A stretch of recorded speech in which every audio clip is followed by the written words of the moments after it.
യുദ്ധം ആരംഭിക്കുന്നതിന് മുൻപായി കൃഷ്ണൻ ഒറ്റയ്ക്ക് കർണനെ പോയി കണ്ടു. പാണ്ഡവന്മാർക്ക് വേണ്ടി മഹാശയൻ അദ്ദേഹത്തോട് പറഞ്ഞു, കർണ, നീ ഭീഷ്മരോടുള്ള വിദ്വേഷം മൂലം ഈ യുദ്ധത്തിൽ പൊരുതുന്നില്ല എന്നുള്ളൊരു അത്ഭുത വർത്തമാനം ഞാൻ കേട്ടു.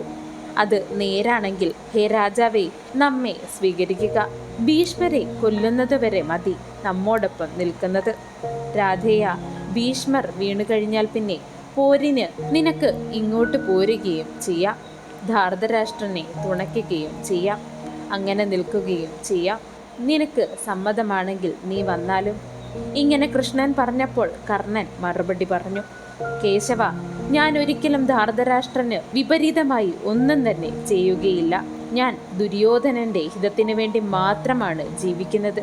അവന് വേണ്ടി മരണമടഞ്ഞു എന്ന് തന്നെ ഭവാൻ വിചാരിച്ചോളൂ. കർണന്റെ ഈ വാക്കുകൾ കേട്ടുകൊണ്ട് കൃഷ്ണൻ തിരിച്ചു പോന്നു. യുധിഷ്ഠിരന്റെ സൈന്യത്തിലേക്ക് വന്നെത്തിച്ചേർന്നു. ആ സൈന്യത്തിന്റെ മധ്യത്തിൽ നിൽക്കുന്ന യുധിഷ്ഠിരൻ ഇപ്രകാരം വിളിച്ചു പറഞ്ഞു, ഹേ വീരന്മാരെ, നമ്മളെ സഹായിക്കുവാൻ താല്പര്യമുള്ളവർ ഈ കൂട്ടത്തിൽ ആരെങ്കിലും ഉണ്ടെങ്കിൽ അവരെ സഹായത്തിനായി ഞാനിതാ സ്വീകരിക്കുന്നു. മുന്നോട്ട് വന്നാലും. ഈ വാക്കുകൾ കേട്ടപ്പോൾ യുയുത്സു പ്രീതിയോടുകൂടി മുന്നോട്ട് വന്നു. ശേഷം ധർമ്മരാജാവിനോട് ഇപ്രകാരം പറഞ്ഞു, ധർമ്മരാജാവേ, ഞാൻ ഭവാന്റെ പേരിൽ ധാർതരാഷ്ട്രന്മാരോട് പോരാടുവാൻ സന്നദ്ധനാകുന്നു. ഭവാൻ എന്നെ സ്വീകരിച്ചാലും ഞാൻ അങ്ങയ്ക്ക് വേണ്ടി യുദ്ധം ചെയ്യാം. യുയുത്സു എന്നാൽ 100 കൗരവന്മാരല്ലാത്ത ധൃതരാഷ്ട്രരുടെ ഒരു പുത്രൻ. അവന്റെ ഈ വാക്ക് കേട്ടുകൊണ്ട് യുധിഷ്ഠിരൻ പറഞ്ഞു, ഹേ യുയുത്സോ, വരൂ വരൂ. മൂഢന്മാരായ എൻ്റെ ഭ്രാതാക്കന്മാരോട് നമുക്ക് യോജിച്ച് എതിർക്കാം. ഞാൻ നിന്നെ സസന്തോഷം സ്വീകരിച്ചു. നീ നമുക്ക് വേണ്ടി പടവെട്ടുക.